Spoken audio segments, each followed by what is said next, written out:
Welcome to the Renegade Yogi Podcast Experience. Join myself, Zorananda, and this episode's guest as we explore yoga in the modern world. Prepare yourself as we will experience yoga like never before.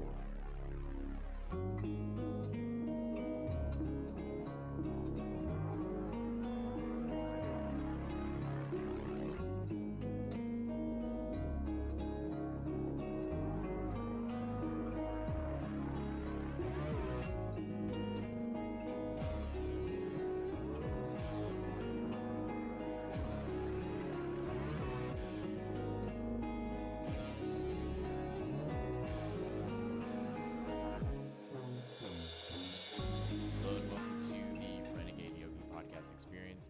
My name is Zorananda. Over the last year, I've gone through a lot of changes, some unforeseen and some deliberate, and there's a relationship between the two for sure. And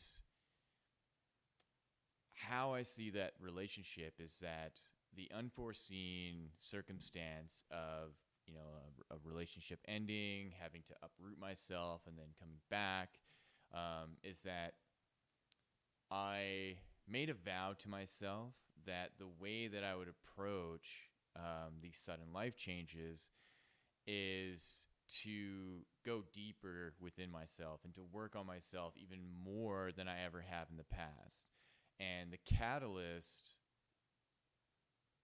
definitely was and is the kind of workout regime that I have.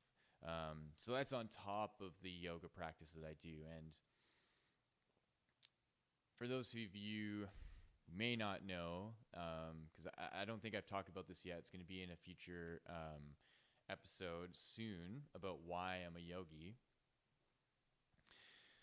But essentially, my yoga practice has simplified significantly. And what I've replaced the really intense, vigorous exercise of yoga with is like CrossFit and high interval training and calisthenics. But the point that I'm getting to here is that all of this is an unfolding synchronicity. And though I've gone through the whole gamut of sadness and anger and frustration and confusion and sorrow and depression and then, rebounding into joy and happiness, that there was this string and this stream that has continued throughout the entire year that is all a part of this podcasting process. And this really culminates to today's guest. Her name is Lindsey Brown. She is the host of a podcast called Rogue Ways. And I gotta say, talking with her has really been a blessing because she's very good at what she does. She's very good at being a very clear presence and really living within the intention that she has as a giver of spiritual knowledge and wisdom. You go to her website and she just has a plethora of offerings, from Akashic readings to individual counseling on just what it means to be spiritual. And that's exactly what we get into today is what does it mean to be spiritual? And, I felt that this episode was kind of like an initiation for me in what it means to present the ideas that I'm presenting, what it means to be an interviewer and a podcast host, and to enter into the world that she's been in for a while, because, she has 2 podcasts.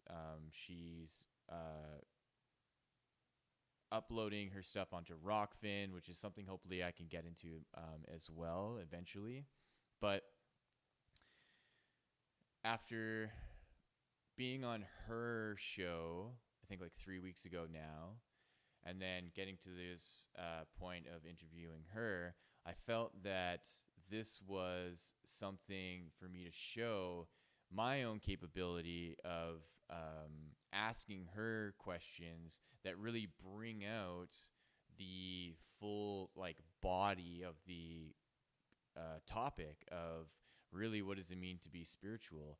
And I just had a wonderful time talking with her, and I really hope that you get something from this as well, because I certainly did. I was able to really be on point with, asking questions and then kind of getting sidetracked, but it all leading back and circling to another point that I had. And it was just so fun to go on this journey of really in the moment watching the synchronicities unfold within our conversations. And so with that said, have a wonderful time listening. Thank you again for tuning in. If you're new to this show, please go check out my Instagram, yogi.zorananda.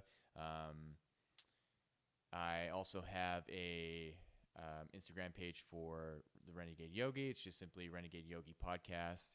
And I'm still working on making clips. My life is starting to wind down. I'm starting to like really deliberately just be a hermit and focus on the few things that I have in my life of like my 9 to 5 day job, and then the podcast and my book and my yoga meditation practice. But my intention is to like really just be a homebody for the winter, because just over the weekend and today through this week, we're starting to get snow. And if you've never been in a place where snow is, man, you need to look it up, and you need to see what kind of world that I'm about to enter in. And so, I have a wood burning stove in my place. So I'm just looking forward to making fires and turning on my laptop, turning on my setup, and just getting into recording more episodes for y'all. Because like I said in the last episode at the beginning, this podcast is slowly growing, which is wonderful to see. And I'm having people actually, reach out to me and ask me questions about the content. And it's really lovely to see. And I, am wholeheartedly continuing to follow this synchronicity. So without further ado, here is our conversation, and thank you. Enjoy. So welcome, Lindsey, to RIPE, the Renegade Yogi Podcast Experience. I'm particularly excited about this chat because you are part of this neat synchronicity of my life of meeting a group of podcasters, particularly Sam Tripoli and Mark Steves, and all of that kind of catapulted me into this position of having my own podcast, and which led to meeting you through the Union of the Unwanted. And now we're here. And also I want to thank you for getting Jim Gale to come onto my show, because I talked to him on Wednesday, and it was just fantastic. Holy man, he is a great dude, and all the work that he's doing is amazing. And I just felt like that was the next kind of caliber of guest that I was kind of looking for you to just come in and be like, hey, here you go. So yeah, thank you for that. And I'm sure you can hear my dog Rupert whining. Hey, yeah. Yeah. I liked that too. I still need to take him for a W, and he knows it, and he's being a little baby. But yeah, so if he barks and stuff, yeah, that's just him being him. So Yeah. So what I was kind of thinking about with this interview is to get into kind of your history of how you got into the spiritual work that you're doing and how you've navigated the last like kind of 2 years of the transformation that we've gone through, right? Of like, maybe the last like 5 to 10 years of the work that you've been doing and leading up to this like kind of shutdown of the world and how to adapt through that. Because I know for myself, it was pretty hard because I was, like a quarter or more of my income was coming from teaching yoga and doing workshops and stuff. And then I was like in this amazing place of finally building like steady students to suddenly all of that being taken away. And I'm kind of like left in the shadow of what I was, right? So let's start with just what you do as spiritual work and spiritual teachings and kind of go from there. Yeah, they're great questions. And I really have been guided my whole life to end up right here, right now. So I know that's sort of a cliche answer, but it's really very true. And it all happened similar to what we were talking about before we even started recording, just piece by piece by piece. And so it came together really well. And not to say that I didn't work really hard for it or that I didn't, definitely put my intention, my effort towards this. But just that the biggest part of it was genuinely trusting my heart and the messages that I received from whatever people want to call. Everybody has different ways of describing things, but really just source messages and trusting those, whether they were synchronicities or even more direct, and following them to where they led. And so, my whole life I've really been a very spiritual person, and it has never looked like most people have expected it to look. It's never followed a specific path. So I often get asked like, well, what books did you read to get this knowledge you have or whatever? And I'm like, I didn't. I mean, there's a ton of books I read, right? But like none of them are like, here's the manual to do what Lindsey does. There's just so many pieces of different books and different art pieces and different movies and different things and different guides and different teachers.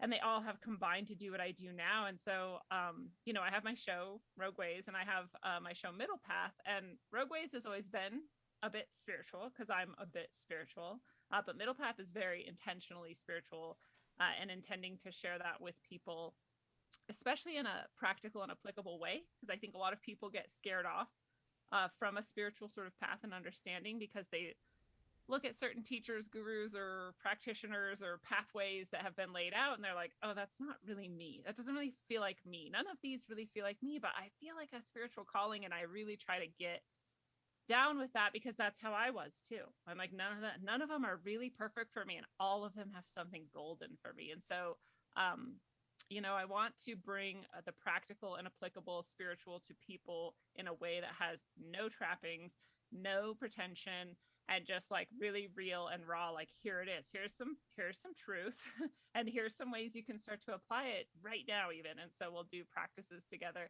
live on Middle Path, and so that's like a piece of what I do is my shows. But then I also do tarot readings for people. I do spiritual healing work with people. I do energy and sound healing with people. I do blessings that I offer for people, and I do what I call guidance sessions for people who are kind of looking, because it can be very flexible for people who are looking for any sort of type of help along a huge spectrum. You could be already a practitioner of various kinds and still need some support, which we don't always have because we don't always have really specific communities. And a lot of people do, right? And then a lot of people don't. They're kind of this nebulous general spiritual type that doesn't have like a church or a ashram or like, this place they can go. And so it can be really helpful for kind of anyone in any situation to have a sort of guidance session. So that's kind of all the stuff I do, and we could get more specific about any of it that we want to, and how I was sort of guided to any of it if we want to get into that. But that's the sort of bundle of the things that I do. That's not even all of them, honestly. Now that I'm done, I'm like, well, and there's also this and this and this. And so sometimes people ask me, what do you do? I'm like, take a seat. Let me tell you all the things. Yeah. No, that's wonderful because what I think is largely missing in the spiritual community is a kind of self-mastery where your work that you're doing for yourself and that you teach to others is pointing towards how each one of those individuals can also get into their self-mastery. And I think that's why the paradigm of the guru is kind of falling apart in the traditional sense of this master of this realm, whatever that realm is disseminating knowledge from that realm to its disciples, and the disciples kind of stay as disciples, right? And what I found interesting about yoga and looking at the kind of yogis and the masters that I work with is that they've all expressed that sentiment. You know, if you look at like Yogananda and his self-mastery, that comes from a veneration of his gurus and how he was a disciple of his gurus. And yet when he carved out his own path and came to America, suddenly he became a master to a bunch of disciples as well. And then likewise, right? So I made sure that the individuals that I brought into my sphere of influence, that they promoted that kind of self-mastery, right? And that doesn't necessarily mean that there's any kind of perfection in it, like you were saying, right? The self-mastery is that you recognize the levels that you are being initiated into synchronistically just in your life, right? That there isn't really any one particular, like any book that you're reading that's going to tell you like, okay, here's the next level in synchronicity. That's just going to come about in your own way through your own guidance. And that can be triggered by the book in a way where you're reading certain content and you get an idea about just how you can go to the next step, and you're still not sure, but then you meet someone like you, right? And then you're like, okay, here's the plethora of tools that I have, and this is what's worked for me, and you know, here's something that can work for you. And then suddenly that guidance helps them go further on their path, and then suddenly go, you know what, like I'm really passionate about teaching people about sound healing, right? And that's something that I'm really interested in, and suddenly, you know, they have a whole new pursuit in their life that they can focus on.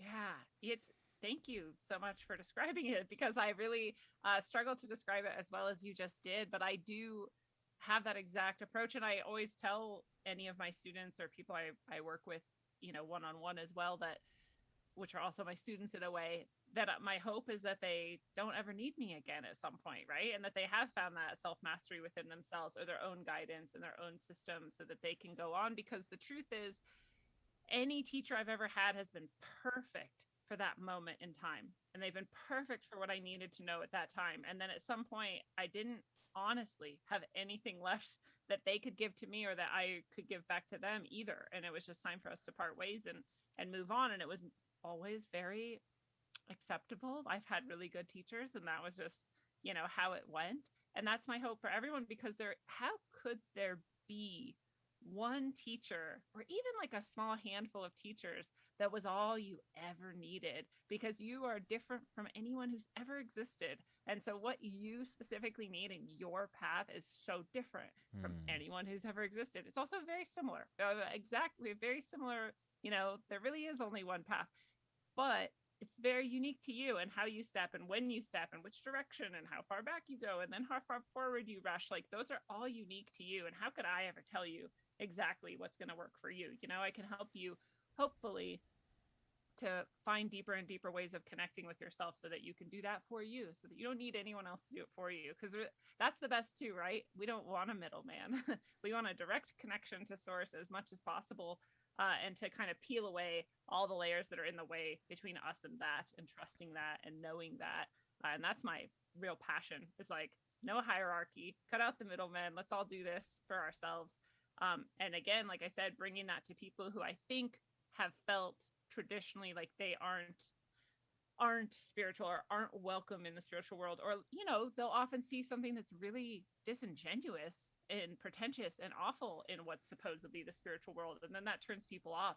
Whether it's a traditional church or any sort of path, there can be this all kinds of things that are just really disgusting to people, and they're like, well, I don't want that doesn't feel good to me, and so then they think all of it they don't want. And the truth is, like, no, your soul is calling to you for a reason. It wants you to become closer and closer with it, and to become closer and closer with source, however that looks to you. And everybody is being called to that. And this is something about what you said too, is that there are less and less of these traditional sorts of masters and gurus and teachers and whatnot in that sense. And isn't that great? Because doesn't that mean there's so many people who are lifting themselves up higher and higher and clearer and seeing really what it is to be a human with a soul, or whatever you want to call that? That's beautiful, right? There's just more and more of those. There's so many, in fact, that we don't even really, and I will never say we don't need teachers. We all need teachers. It's just amazing how you can find a teacher in almost anything when you get down to it. When you get sort of clear enough and connected enough, you can learn as much from a rock as you can from, like an ascended master. Like the knowledge and the information and the wisdom is everywhere, just waiting. Yeah. And it's interesting to think of it that way, because I think like initially that can be kind of confusing, right? Where how can something that inherently has no like tangible way of communicating be compared to something that is proclaimed to be this beacon of wisdom and love and light and whatever. And I think the ability to see and to experience the wisdom from anything within your environment is the relationship that you have with yourself. And that's essentially what like the guru and teacher is intending to show you.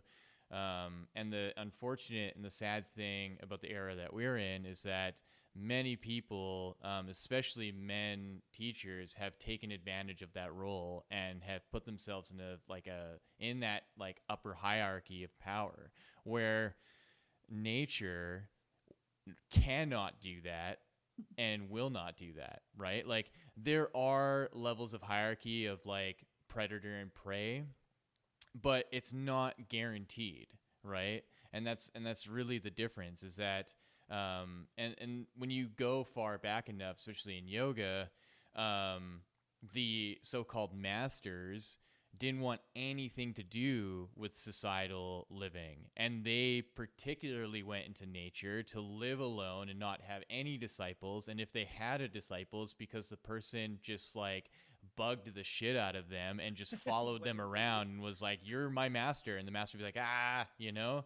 and so like to look at the dichotomy now of where you have someone like Sadhguru with like millions of followers, does interviews with Will Smith and like and all these like actors and like high profile people, and is really putting himself in this beacon of light as like this like it's just even the name Sadhguru, right? Like it's the guru of gurus, right? Which is like, it's really interesting to think about.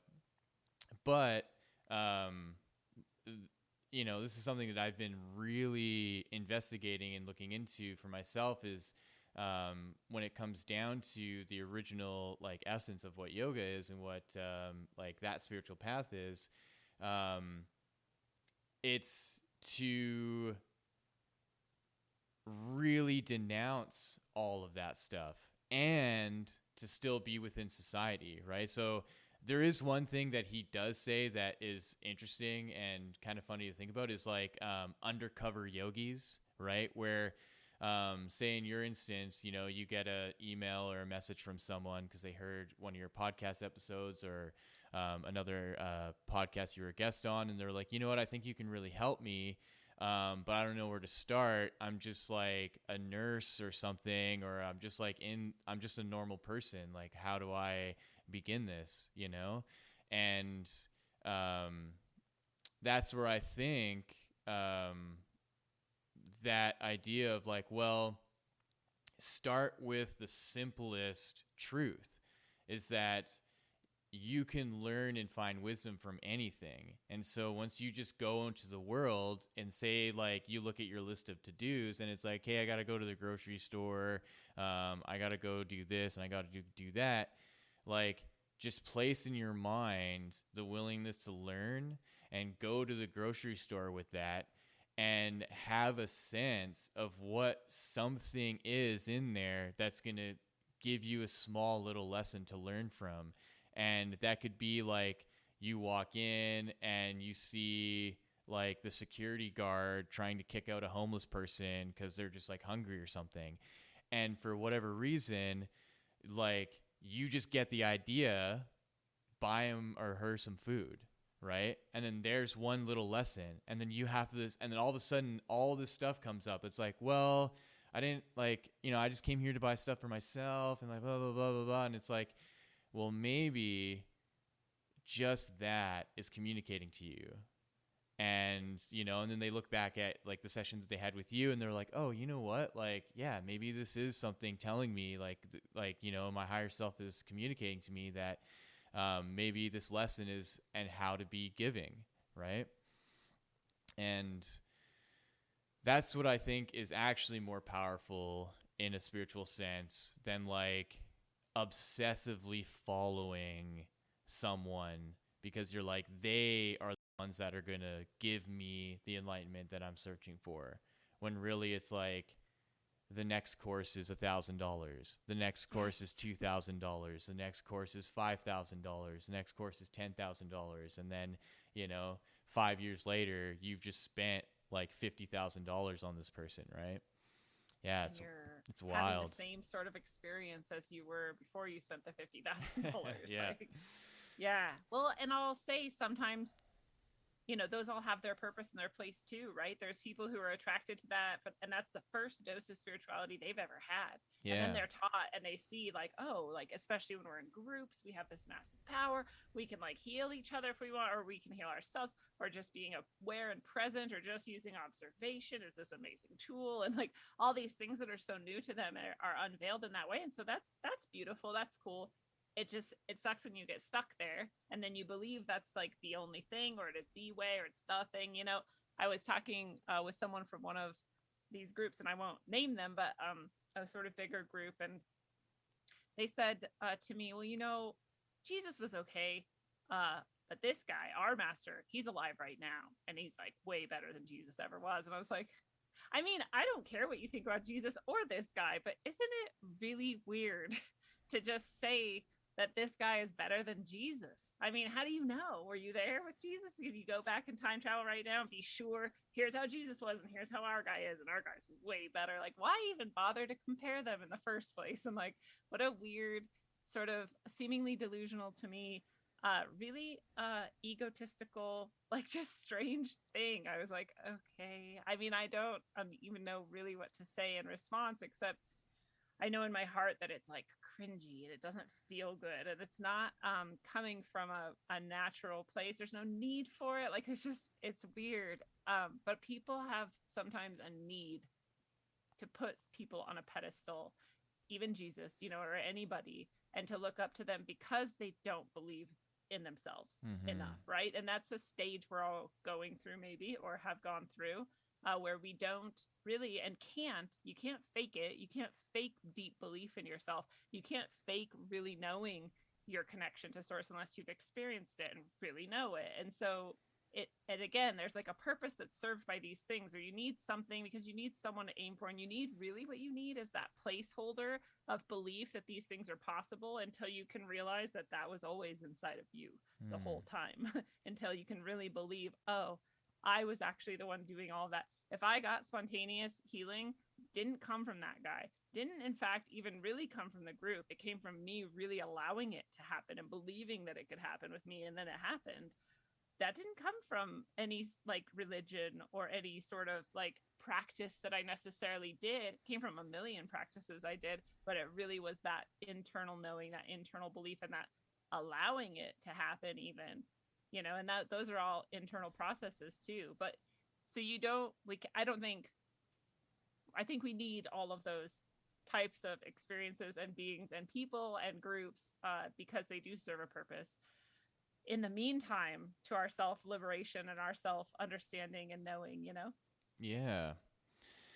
And yeah, that just even reminds me of some of my own experiences with spontaneous healing and, and how it comes down to set and setting, right? Where, and this is a long story, but I'm just gonna like cut it down a bit. But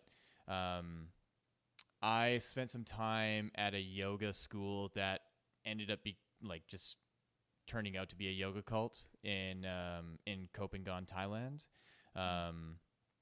And while I was there the second time, I was really sick from eating just really gross Thai junk food. So that was like 100% my fault of just like binging like just terrible 7-Eleven junk food. Yes. But then like a couple days after, feeling well enough that I can go to the afternoon yoga class and using the end meditation to experience spontaneous healing. And I had the wherewithal to know that it wasn't coming from the teacher. It wasn't coming from like the creator of the school, that it was all the synchronicity of everything that led up to it. So it was like all the yoga that I did to prepare, and then being in that place and having the synchronicity of the type of music that was played and the chakra that we were focusing on, and my willingness to want to participate in the healing that was occurring. And then when it happened,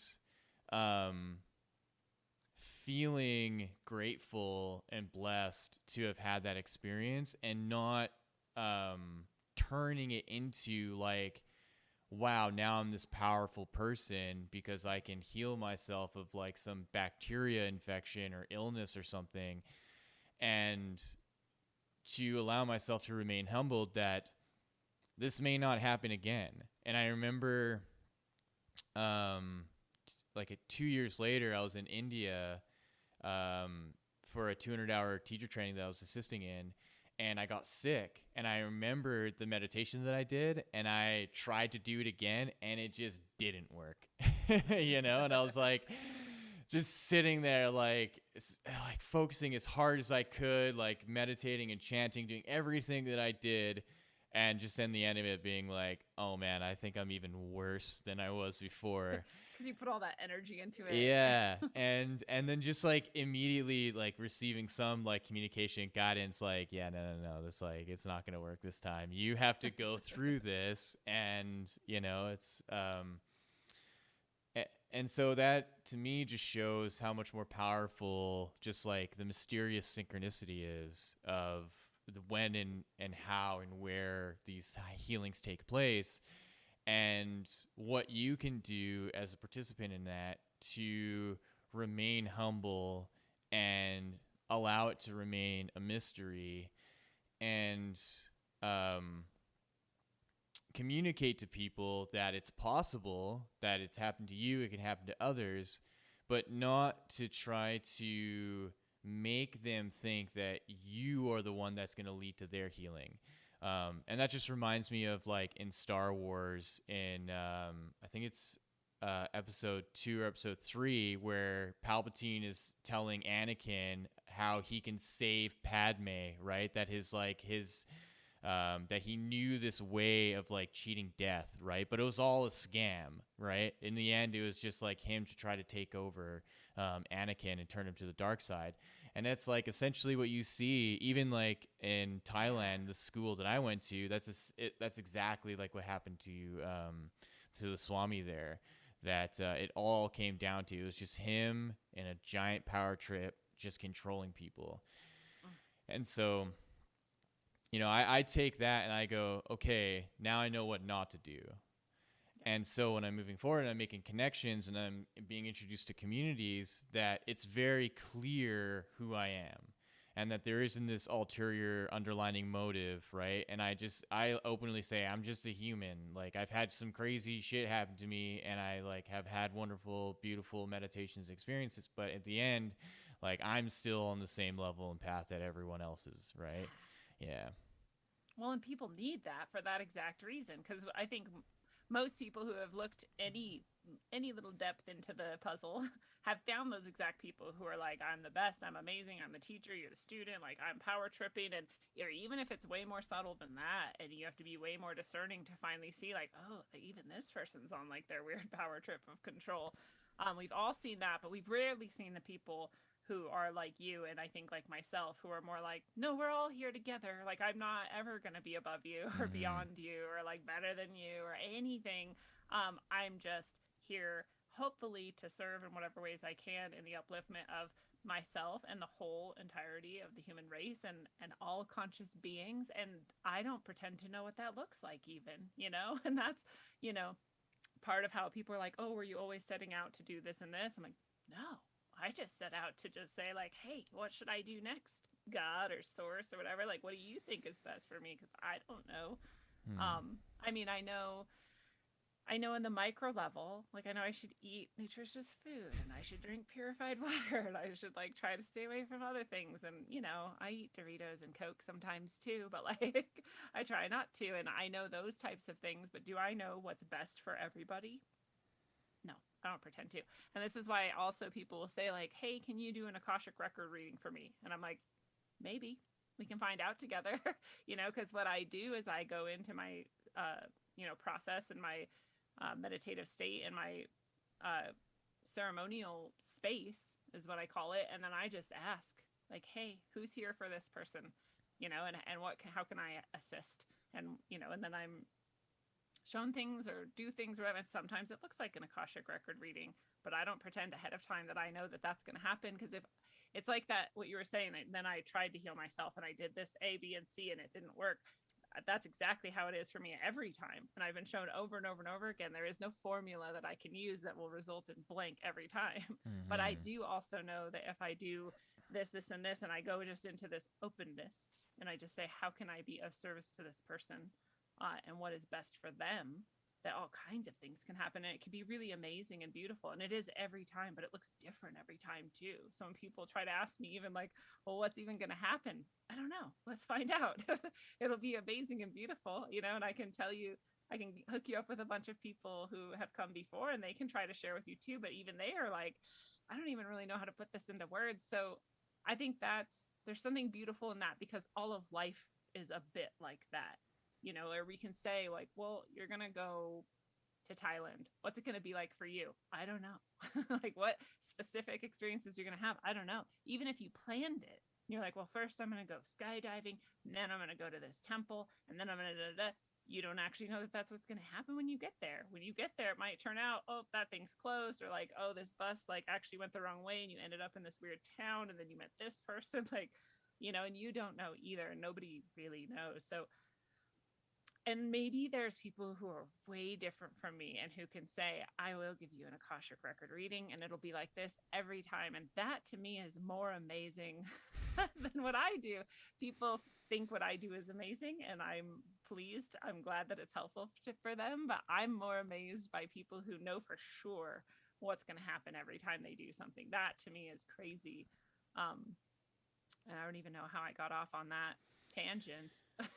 If it related to what you asked, but yeah, well, it's just, I don't know how we can pretend to know everything ahead of time.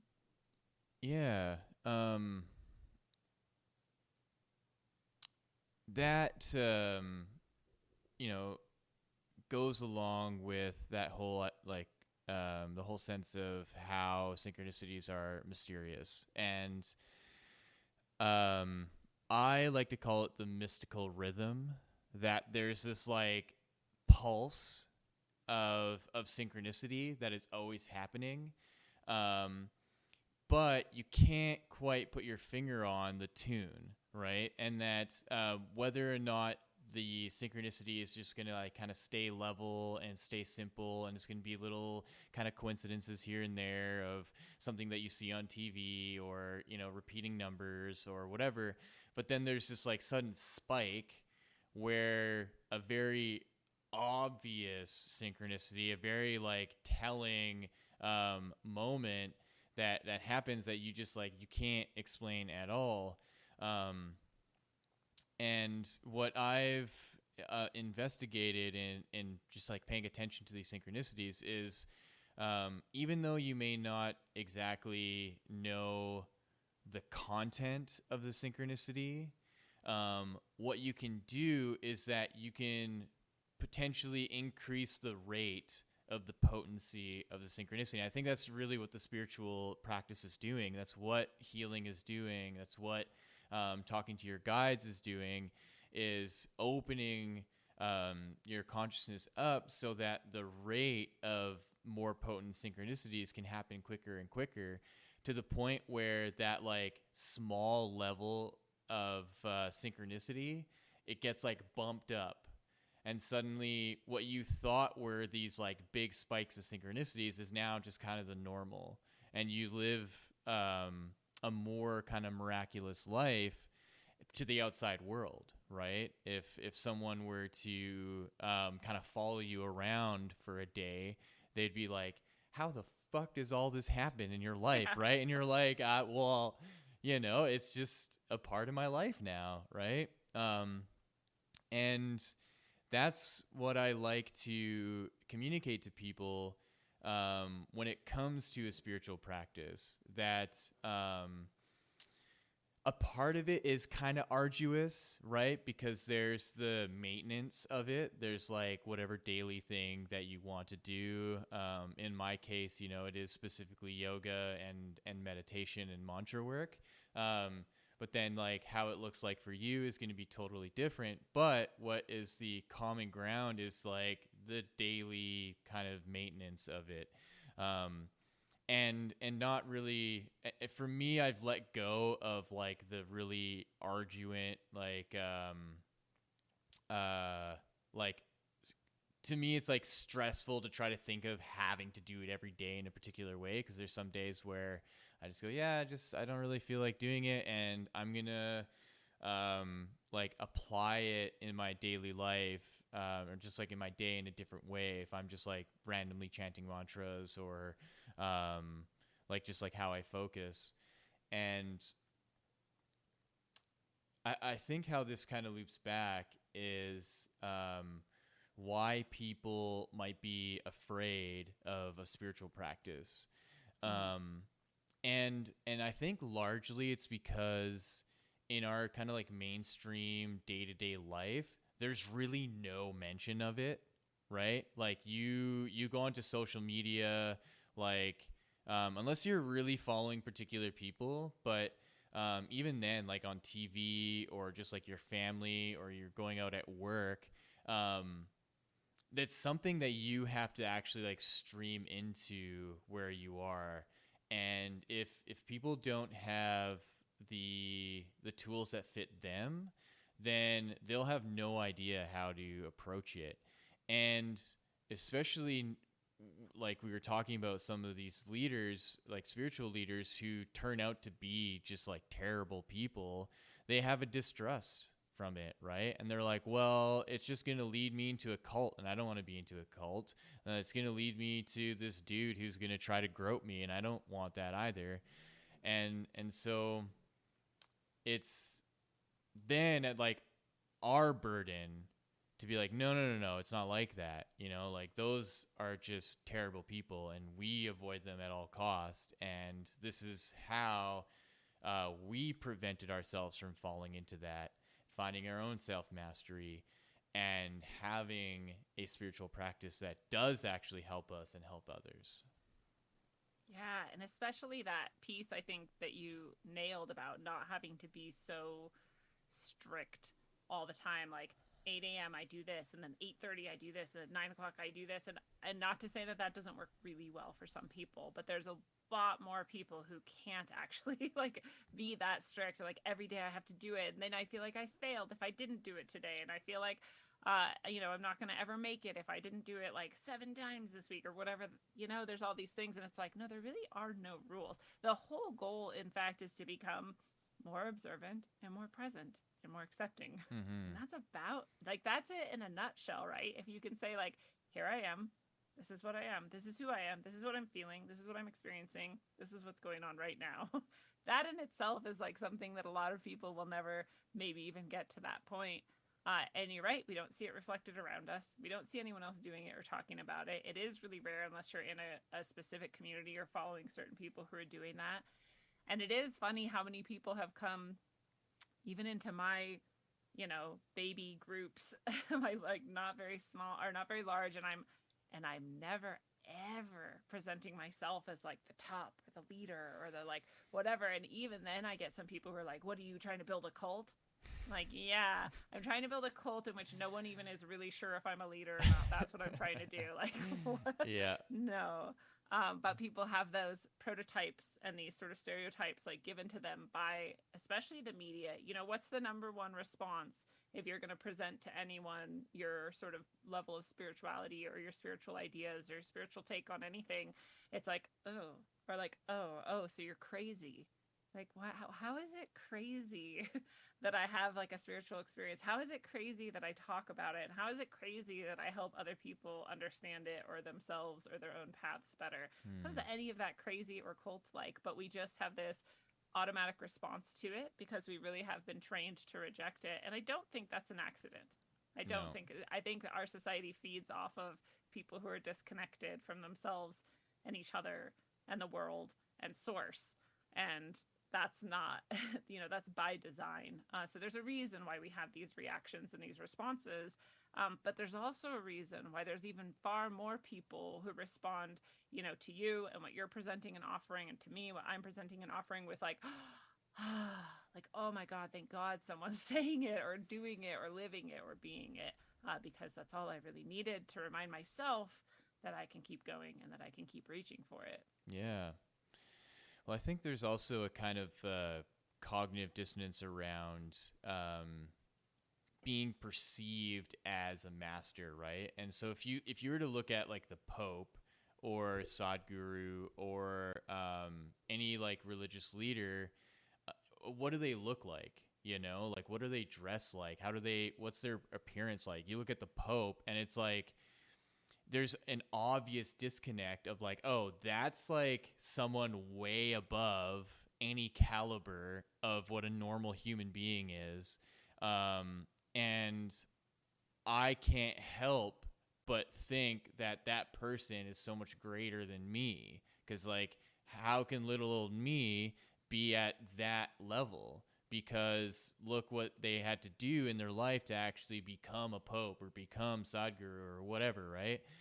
And so when people like us who just are blending in with the crowd, you can go to a grocery store and you're like, you can just be like basking in presence of your work and just sharing it with people, and they just don't even really know, right? And then so when they learn that you're a yogi and you're this meditator and you're this practitioner, they're like, but wait a minute, you look like I do, You just picked up a pear and bought it. Yeah. And it's like, and so what I kind of made my mission is to see that there's actually so many of us. Yeah. And there's like millions and millions of us.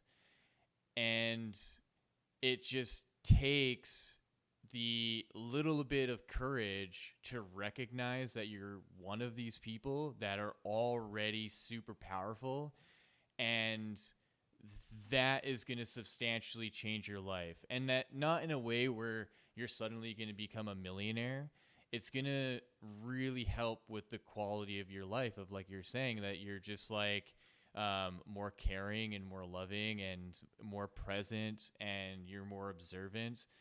And then how we come into the fold and how we come into the picture is celebrating, right? That it's not so much like, okay, now I'm the powerful one out of everyone and this is how things are going to go. It's we all blend together and we all celebrate the fact that, like, actually we are all ascended masters and we're all connected to it, because that's what our higher self is. And each one of us has just a different degree of bringing that through. That some people are a little bit less because they need to do a little bit more work, they need to do a little bit more healing, and that's totally fine. And some a little bit more because they figured it out 10, 15 years ago and they're like, you know what, I'm going to start doing the work and let's see how that goes. And that's what is so beautiful to me about where we are. And that kind of leads to the question, one of the questions I asked, of just like, especially over the last 2 years, you know, what's happened with just like the whole lockdowns and everything in the world. I know that affected my practice and my ability to share.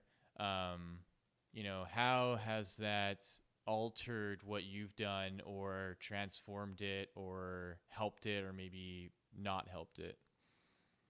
Yeah, it's really, I mean, on a personal level and a whatever we want to call my practitioner sort of sharing with others level, are very different, because my everything I offer to people I was already offering virtually and online, and so it just grew because people needed it more. And so more people were looking for help and support in various ways. And you know, so I really saw that sort of take off to whatever degree you can call it having taken off. Mm-hmm. You know, it's not like I am making like tons of money or anything, or doing this like all of the every day all day long, but it just, a lot more people came to seek my help and support in the services that I offer, which was great, you know, because that being able to serve people and help people is one of the most, you know, fulfilling things that I have ever done. But it's also obviously changing their lives too. And then they're going to go out and change other people's lives too. And so, especially in like a crisis, this is so gratifying to be able to be something that is helping sort of cement and secure a cemented security in the world, of like realizing like it doesn't really matter, you know, if governments topple, or if viruses come and go, or if, you know, people live and die. Like, these things have been happening forever and they will happen forever. Well, maybe not, hopefully not, but you know, they will continue, things continue in the transitory world of experience, and that we can all still just breathe and be who and what we are. And so that's been a really, really beautiful part of this experience for me. That's been great, actually, despite all the hardships and difficulties of this. Personally, it's brought up a lot more challenges, and therefore experiences in which I can grow and opportunities to grow. And they don't look like that to me when I'm first experiencing them, you know, but looking back, I'm like, oh yeah, I leveled up like 18 times in the past 2 years. Yeah. Because I had to, because, you know, life does that. They're like, it's like, here you go, here's the challenge. Like, you can sink or swim, you can climb or whatever, you could float, you could, but you can't stop, and you're either going to fall backwards or keep going. So which is it?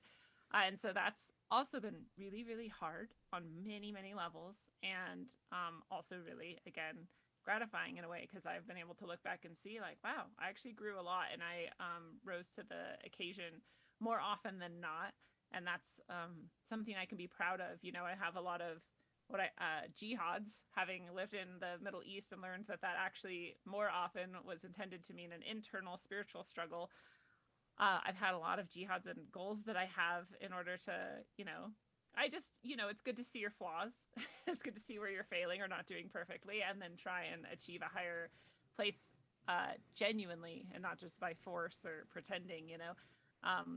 And it's been cool, because the further I've gone through this and accomplished some of those things, the more I've started to see that it really is just a matter of seeing them, seeing your, you know, your own failings and your own places where you can sort of shore up the defenses or the whatever strength and that you already have internally, so that you can meet future struggles with a little bit more grace and ease. And you know, being able to be present enough and observant enough of myself with myself to notice in the moment when I'm doing those things.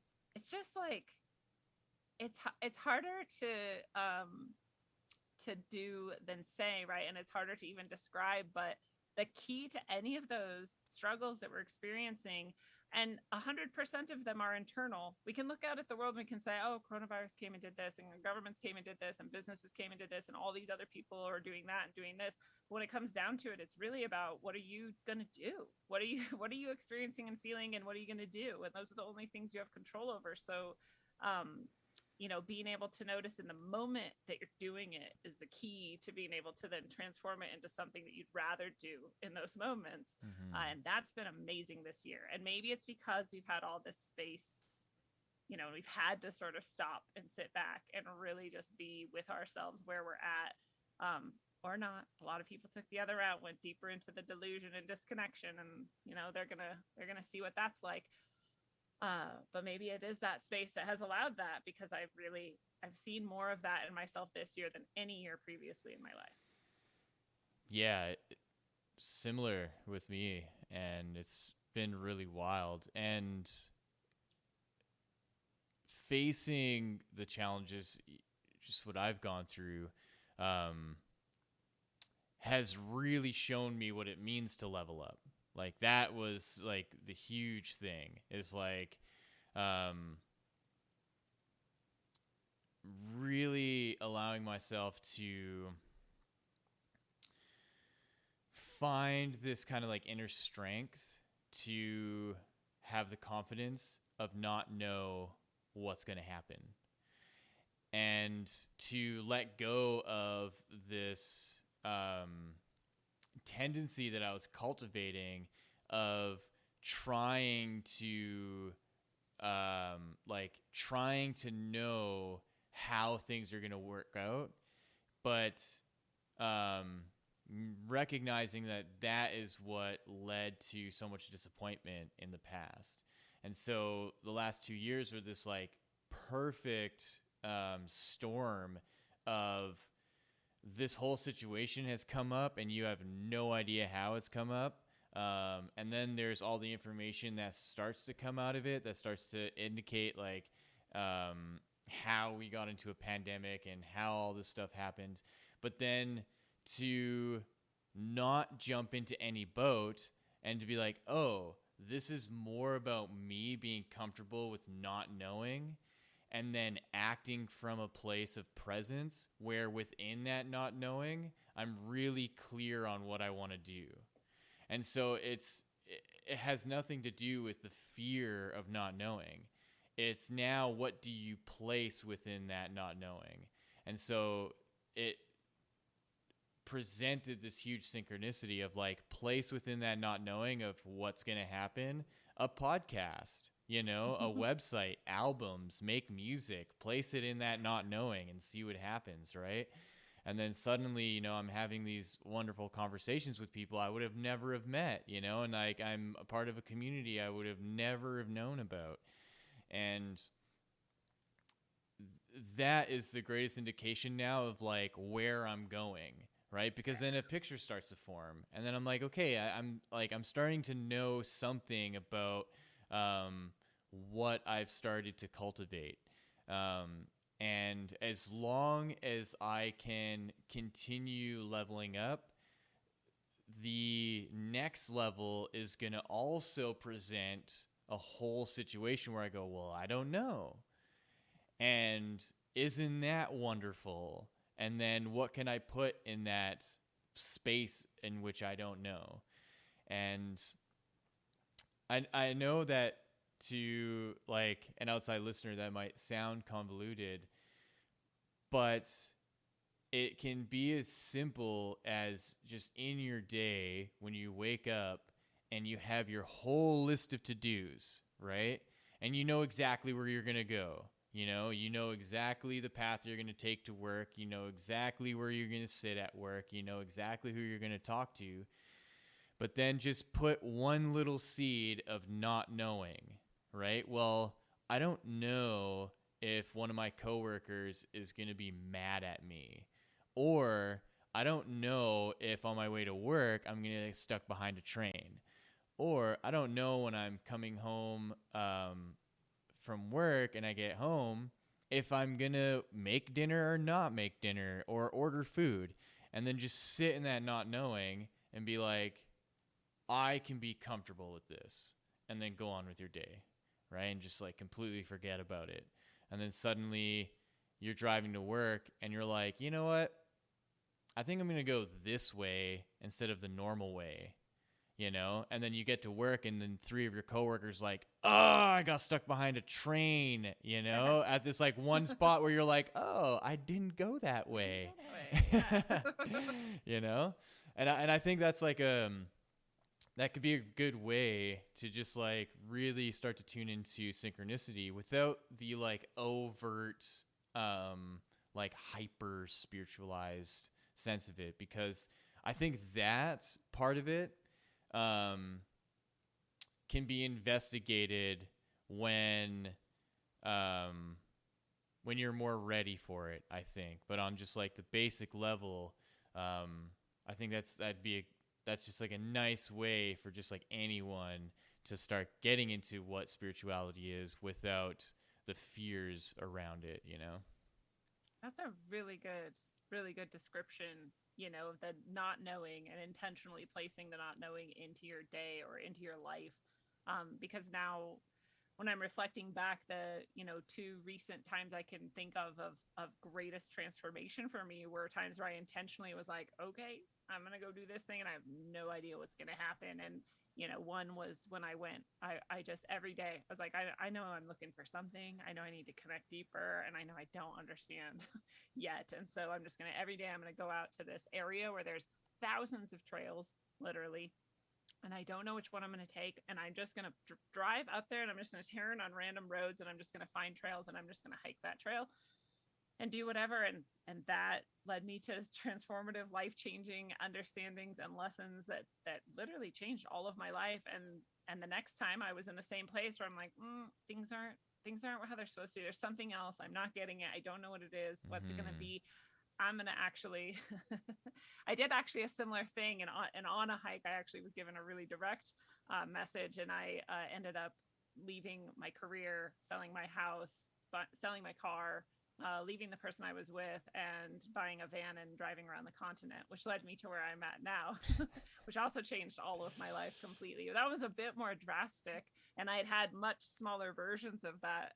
Like you said, you start like really small, but eventually you might be like, okay, now I need this intentionally. Intentionally, I'm going to shake everything up and just go into the unknown and see what happens.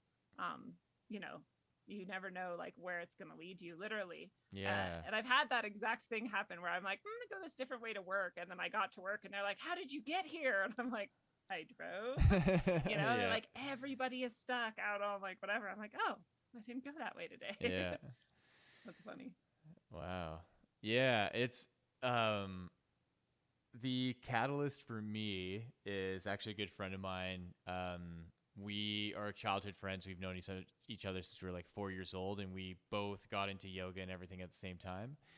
And he's the complete opposite. He knows everything, you know? And like I learned from him how to be like, just to do the opposite and be like, well, yeah, I don't know. Like, I don't need to know everything, you know? It's, and it's such a blessing in disguise to be able to observe that. And like, that's where, for anyone listening, like try that out, like hang out with your friends, hang out with your family, and just observe and see how they act.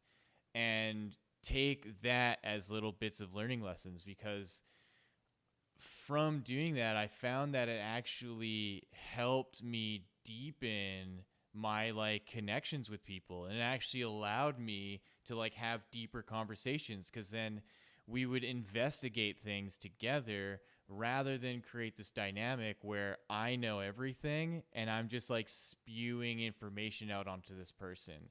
That we kind of come to the table together and we go, well, you know what? We don't really know, but like, let's dig in and like, let's see what we can find together. And then it just makes the whole conversation and it makes the whole situation much more beautiful than feeling like I now have this task to like enlighten this person.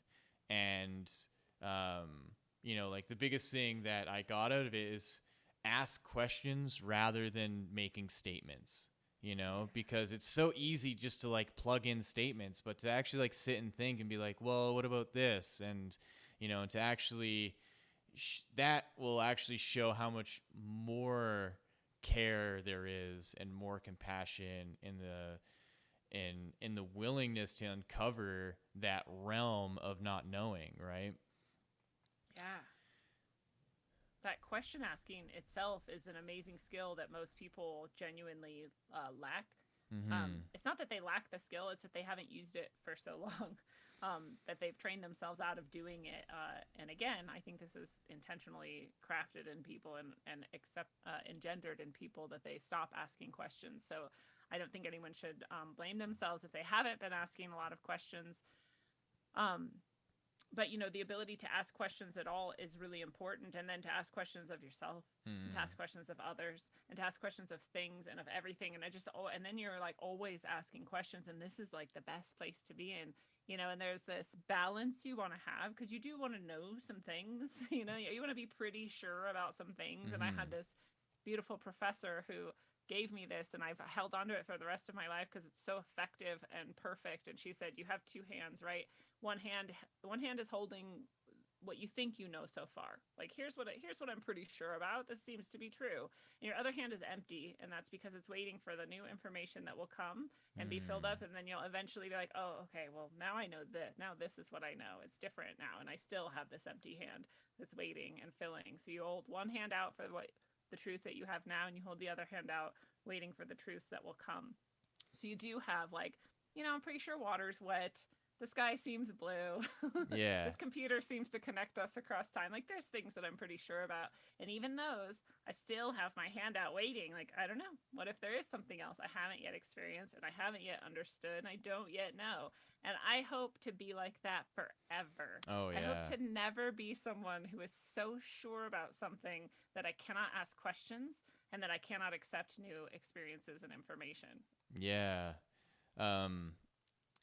When I turned 30, that was the huge shift, right? Because I spent my whole 20s like really diving in and investigating so much stuff, and like just all the information, all the meditation, like everything you can think of. And as soon as I turned 30, I felt like I became a 10-year-old again.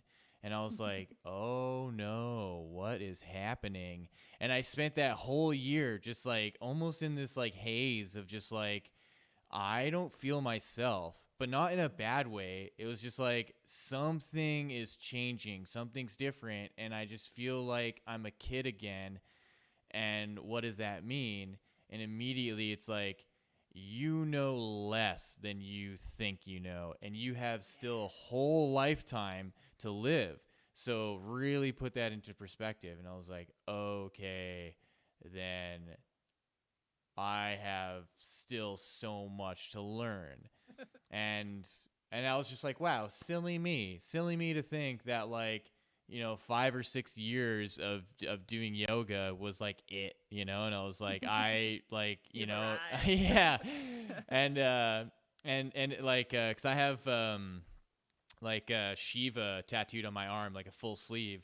And I was just looking at it and I was like, oh yeah, this is on me for the rest of my life. Like I'm going to be however like whatever elderly age I get to, and it's still going to be there. And I'm going to be like, haha, yeah, I still have more to learn. Yeah. That's awesome. Oh yeah. Shiva's been coming up a lot, so I feel like I need to investigate Shiva even more. Because this is the third time in 3 days that someone has mentioned Shiva.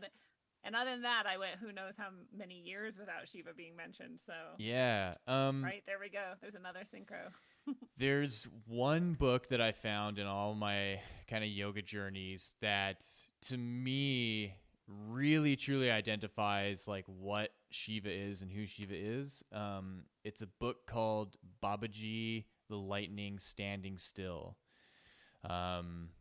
And the name of the author is like a mouthful. It's like an Indian man, Yogi Raj Satgurunath Siddhanath.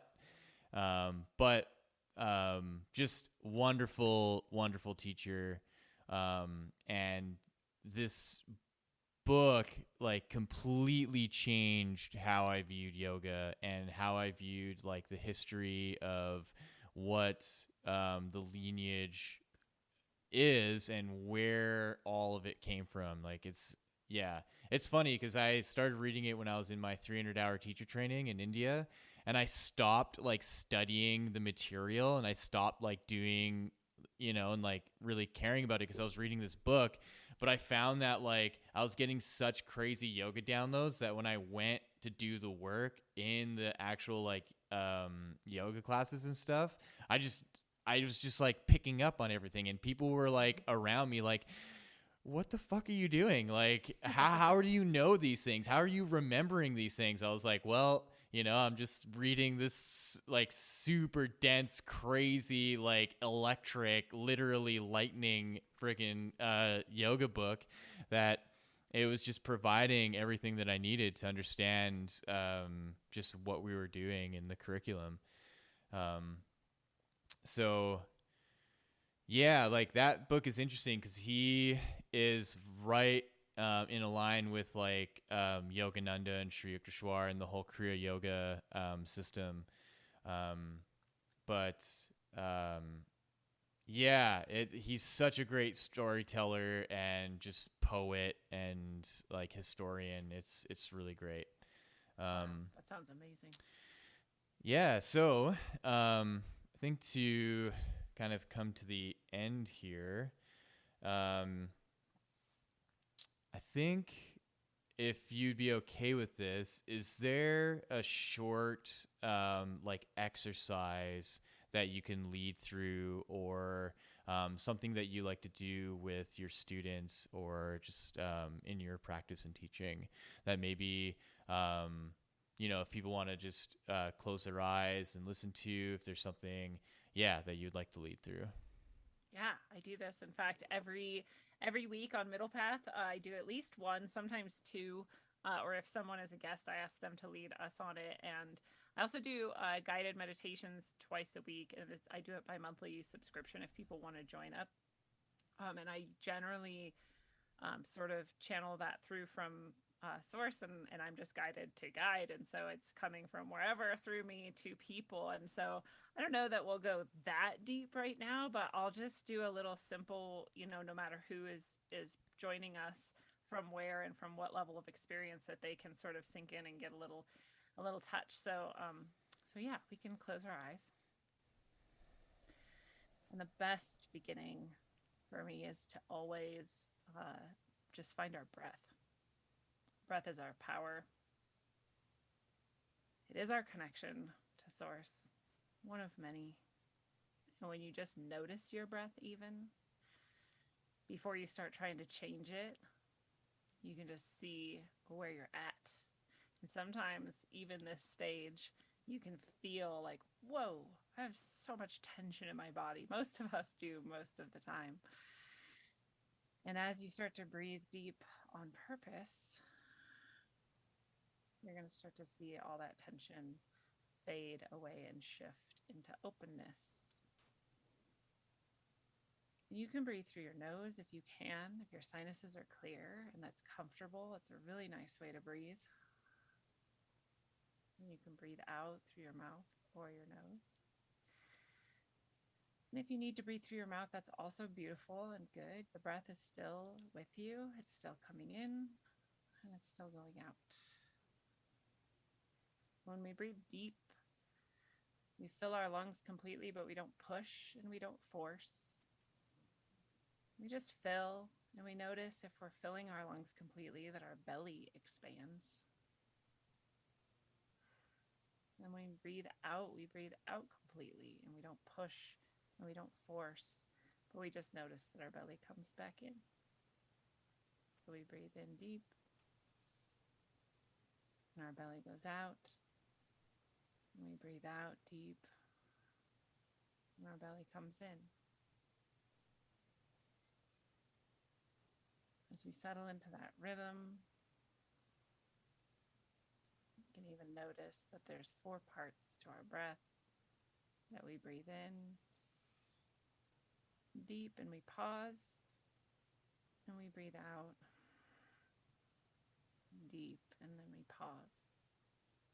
And just like the cycles of the earth and all of nature, our breath has 4 parts,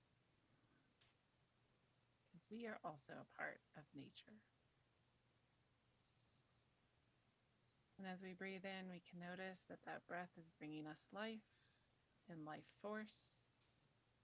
And as we breathe out, we notice that the life force does not leave us. We just gain life force, and we just brighten a bit. Maybe when we breathe out, things that needed to go are breathed out, and that just brightens even more. So we breathe in brightness, and it fills our lungs and our belly and our whole body, in fact, with brightness. And we breathe out any stagnance, anything that needs to go, and that leaves us even brighter. We breathe in brightness, and we breathe out whatever needed to go. Now when we breathe in, we may notice that tension we felt earlier is dissolved a little bit. Our body is a bit looser, a bit brighter. When we breathe in now, if we find places that are not so bright or so loose or so open, that are a little bit tighter, we can bring our breath to that place. Maybe you hold tension in your head. You can breathe into your head with that fullness and that brightness. Maybe you find it needs to wiggle a little to really let go, and you can move however and shift as you need to. And breathe into that to release, and then breathe out any tension that was there. Maybe you hold tension in your neck or your back. You can breathe in that brightness to that place and shift however you need to, and breathe out whatever tension, let go. Maybe you hold tension in your arms or your torso, and you can breathe in brightness and light, and breathe out any tension that lets go. Maybe you're holding tension in your hips. Maybe you breathe in light and brightness and lift the tension right out of your hips. Maybe they shift a little, and you breathe out whatever tension is meant to go. And maybe you're holding tension in your feet or your knees, your legs.